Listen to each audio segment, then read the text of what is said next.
Now I am so here for this beautiful sunshine, but also it is unbearably bright in here, so I do apologise if lighting keeps changing. I thought I would actually do a couple of videos alongside my vlogs, because I like doing my vlogs to show people a realistic what I eat in a day, what I train, etc. Things I'm doing daily towards my marathon training, and that's kind of why I did the vlogs, because it shows it in an authentic light. But I also want to do some videos that are a little bit more educational in terms of running. Now, I am no running expert, I'm not a running coach, I am an online coach, I can tell you how to get better at running, and I've learned a ridiculous amount over the last year in regards to running, but I am in no way like a qualified, specialised running coach. I'll never claim that. And I'm not saying that I can give you advice to become like an elite runner, but this is just some of the stuff that I have learned personally myself, going from someone who literally was running 5Ks to now training for their first ever marathon, someone who has been through a hell of a lot of injuries and niggles in the last year of running. So I've basically been running for 13, 14, I think about 14 months now, so just over a year. I have been through the wars. I have had severe shin splints, posterior shin splints, suffered with those on and off for months and months, and it took me a very long time to learn how to handle those. I also had hamstring tendonitis down the back of my knee, so I had very weak hamstrings, which led to a knee injury where I couldn't run for about 6 weeks because I couldn't bend it properly. It was extremely painful. And I also had lower back issues throughout my journey,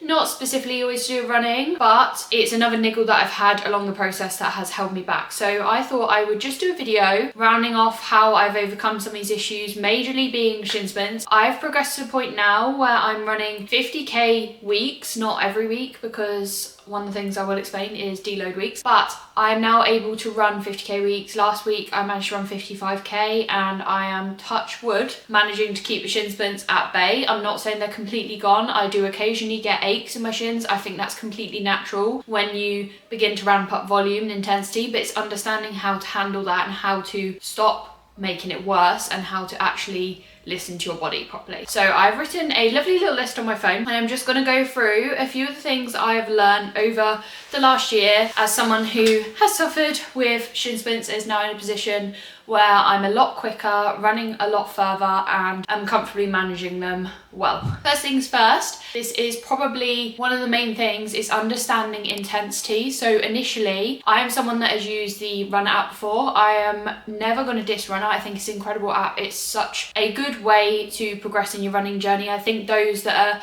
probably quite far into a running journey, it is really beneficial for. But however, I feel like sometimes it is a little bit aggressive, and I personally followed my runner plan based on the paces it was spitting out for me, which my body was capable of doing, my fitness was capable of doing, but my actual mechanics, my body was not ready to do that. So I was running these paces because cardio fitness, yes, I could do it. Impact wise, no, I could not. My body could not take that pressure because it wasn't ready to. So people really underestimate how slowly you should increase running, and I often get it in clients where I now trickle intensity in very slowly for clients, and a lot of people get ahead of themselves and they're like, oh, but I can do so much more. It's like, yeah, you can, but I've been there. I have been in the position where I thought I could do more and my body absolutely died a death, and I put myself through a lot of pain because I was doing too much too soon. So it's understanding you need to increase so slowly. So there's like a general rule of distance each week. Try and increase no more than 5% a week of that full distance, because if you go from doing a 10k week to a 40k week the next week, your body is just going to go into shock. It's so much impact. Running is so stressful on your body, and people always say,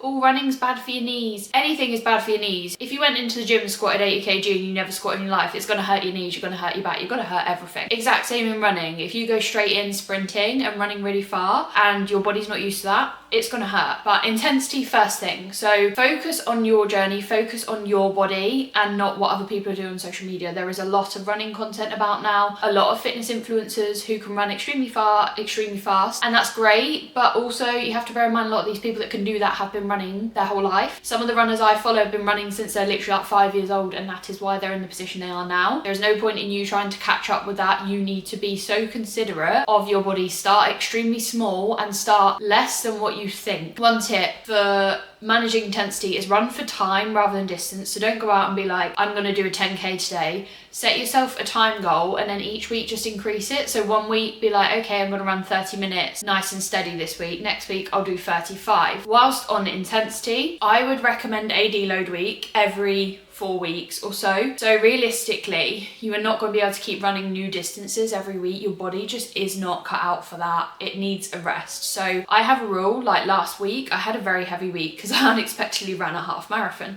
And I did 55k last week. That's quite a lot for me. That's probably the higher end of what I've ever done. So this week, I'm going to back off to about 30k and just take it a little bit more easy, reduce my speed work, have this week to just have a bit of a refresh, and then I'll build back up again the week after. I dropped the distance, I reduced my speed sessions as well, and just take that as a deload week. You can do deload weeks in the gym as well, so I will also take that as an opportunity in the gym with my strength workouts to back off my weights to probably about 60-70%. So you're finishing a set and you've probably still got another couple in the tank, but it just gives your body that time to rest. You can't hammer your body every week. If you are ever a bodybuilder or anything like that, or like an athlete, you will always have periods of time where your body needs a rest. It needs to recharge. You cannot be progressing every single week. That is no good for you. Second thing, finding the right shoe for you. This is really hard because I am someone who overpronates, so I've been and had my gait analysis. If you've never had gait analysis, I always recommend this to anybody who starts running. I used to run in my New Balance 530s, which are not a running shoe, they are a fashion shoe. They have no support in them whatsoever, no stability. You will end up crippled running in normal trainers. You need to pay for some running trainers, which I used to think was so expensive. I used to be, oh my god, I don't want to pay £150 for a pair of trainers.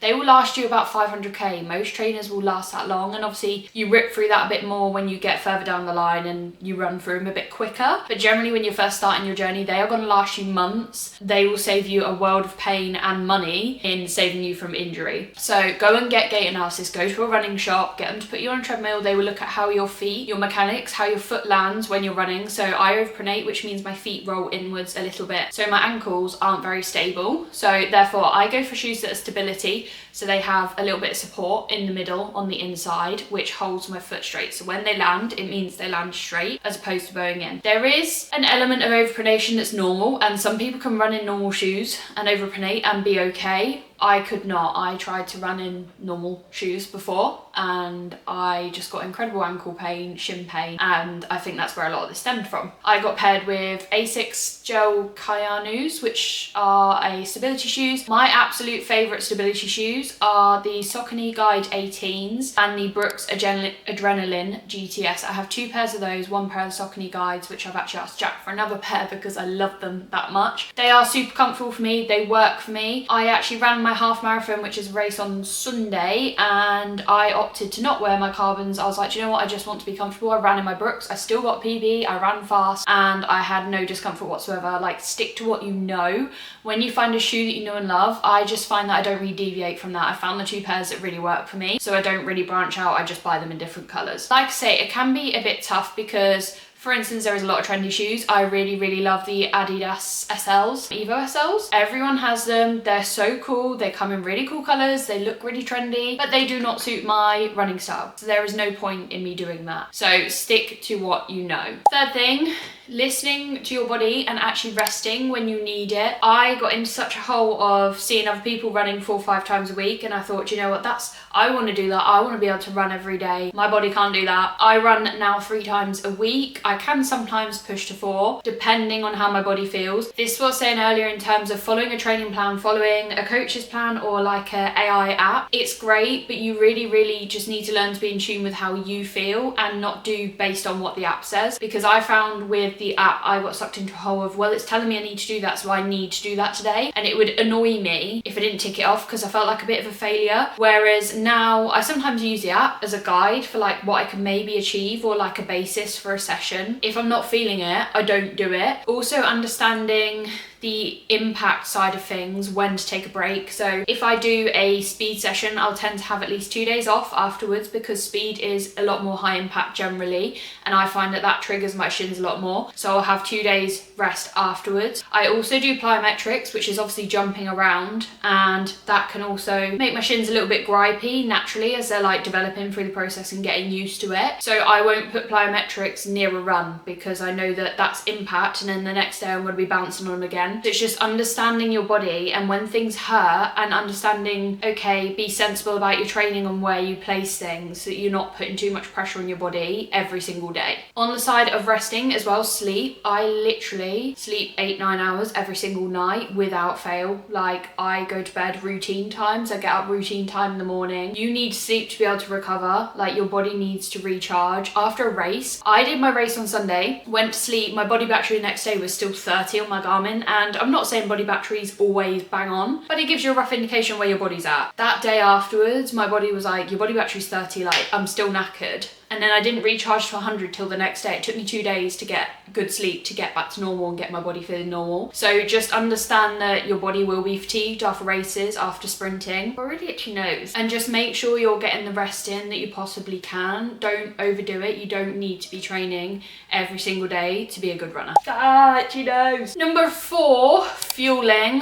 This is somewhere I majorly went wrong when I started. I am someone who used to just train at the gym. I used to do weights, which I had a very heavy protein goal because I was basically bodybuilding training. I was doing 4 to 5 sessions a week, and I had to be eating 150 grams of protein every single day. And protein is very drilled into you in the gym world. In the weightlifting world, it is extremely important, and protein is important in running, don't get me wrong. But I now have the rule that I just eat 100 grams minimum every day and make a conscious effort to eat protein. All my meals are based around meat. I have yogurt, I have protein powder once a day. I still eat protein, but it's not my main concern. I always think about the fact that I need carbohydrates. Like, my body screams for carbohydrates now because of running. So I do not starve my body of carbs. I do eat a lot of carbs now. I also found at the beginning of my journey, I was never really understanding the fact, I was like, why do I feel a little bit watery and fluffy? Basically, when you're not eating enough carbs and you're putting your body through this pressure, you will just, your body's going to be stressed. You're going to be under very high stress. You're not going to be recovering as well. And naturally then you're going to hold on to a lot more water, feel dead stodgy and flat. And that's when some people can say when they start running, they feel a little bit skinny fat. I don't know. I don't really know what the right term is. But I noticed that since 1, I started drinking a hell of a lot more water. That is also a thing. 2, I scrapped eating a ridiculous amount of protein and started eating a lot more carbs. The more carbs I've actually eaten, I have personally felt I look more athletic and leaner throughout that. So also massively important for recovery. If you're not fueling enough to recover, your body is not going to repair itself as quick as it wants to. So I have rules of when I get in from a run, I need to eat within half an hour. Sometimes I'm not that hungry, and especially after a long run, I'm a bit shaken up and I'm like, I'm just really not feeling it. But my rule is I get in from a run, I have electrolytes, and I make sure I drink a full 500ml bottle of water. And I'll generally have something proteiny, whether that's a shake and I just get it down me, or a protein bar just if I'm not feeling that hungry, or a proper meal. But I always focus on replenishing not only protein, but carbs too. If you are training for a marathon, you cannot be doing a calorie deficit alongside it. I learned that the hard way when I first started running. I really wanted to improve my running, improve my performance, but I was also fixating on how my body looked and my aesthetic. And it just doesn't go hand in hand. It just doesn't work. I'm not saying it's impossible, but you will just feel like pure ass. I can tell you that much. And I did it myself. I have let go of anything aesthetic now. Of course, I still want to feel and look good in my body, but right now, I don't actually care about that. I just want to get faster, stronger, and not get injured. Pick your priority. If you want to lose fat and be in a deficit and be in a fat loss phase, running a marathon or running long distance is not the best thing to be doing right now. Number 5, this is a really technical one. So I actually learned to improve my cadence. I never used to understand what cadence was, but basically your cadence is, in simple terms, how fast your feet move, how many steps you do within a square meter, I think it is, and you'll get a number average on your run. So when I used to run, I would run about 5-minute 30 pace. My cadence would be about 160. Now I run about 620 pace, so a minute slower nearly, and I run about 170. So that's 10 more steps per square meter running at a minute slower. So I even look at videos of me now versus when I started running, and you can see how much quicker and how much more responsive my body is, and how much less effort it's taking me to actually move my body versus when I started. I used to overstride, do big slamming feet. In my videos you can just hear my feet like, whereas now I actually have people when I'm out running, I come up behind them and they're like, oh, I didn't even hear you, because I'm like, yeah, because I've got really light feet. So I've actually really worked hard on trying to get my cadence up, doing more steps, having much lighter feet, because think about it, the littler steps you're doing, the lighter impact you're doing, the less impact going up your shins, up your knees, up your hips, all that jazz. So cadence is actually really important. I think it's probably one of the biggest things that's helped me. I've been, one, just being more aware of it. When I'm running, I actually think about the fact, like, am I being a bit clumsy here? Like, I stand up straight, I open my chest, I engage my glutes when I run, and I just think about the fact, like, I'm doing little taps here, I don't need to do massive strides. Second thing, I've started doing plyometrics. Very, very simple, something not to get carried away with. Sometimes you'll go online and you'll type in plyometrics for runners, and it'll be people jumping off like meter boxes and stuff like that, which is brilliant, and that's something you can do in future. But I learned that the hard way as well. I started doing higher grade plyometrics straight away, which obviously killed my shins as well. I was hammering plyometrics alongside running, jumping off boxes and stuff, which my body was not ready to do yet. You need to start at the very basics with plyometrics, and it'll feel very boring. You'll feel a little bit ridiculous, but stuff like pogo hops, single leg pogo hops, band assisted pogo hops, lateral hops, so learning to hop from left to right, and just teaching your body to absorb that impact and actually utilize it as well. And I think it's made my feet so much quicker, it's made my speed quicker, I look more athletic, like I can move so much faster, my coordination is so much better since I've started doing stuff like that. So very simple stuff like skipping as well, box jumps, single leg box jumps, and I'm now starting to get to a point where I can do like depth jumps off of boxes and things and actually not suffer from too much pain, but start very simple. Even stuff like where you have a plate and you literally just tap your toes on it as quick as you can. Learning to move your feet faster and just be a little bit more reactive will help your cadence and reduce the impact over time. So have a look how you can improve cadence and apply yourself to it, and it will help, I promise. Number 6, strength training for running. I used to do the split of like back, shoulders, quads, glutes, and then I had like a density day. So it was 5 weight sessions I used to do, and it was all based on like aesthetic. I was doing it for bodybuilding style format. That just does not work alongside running, and the exercises you will do for bodybuilding for aesthetic are just not as functional for running. Some of them do, like some of them are, but not all of them. Think of it as running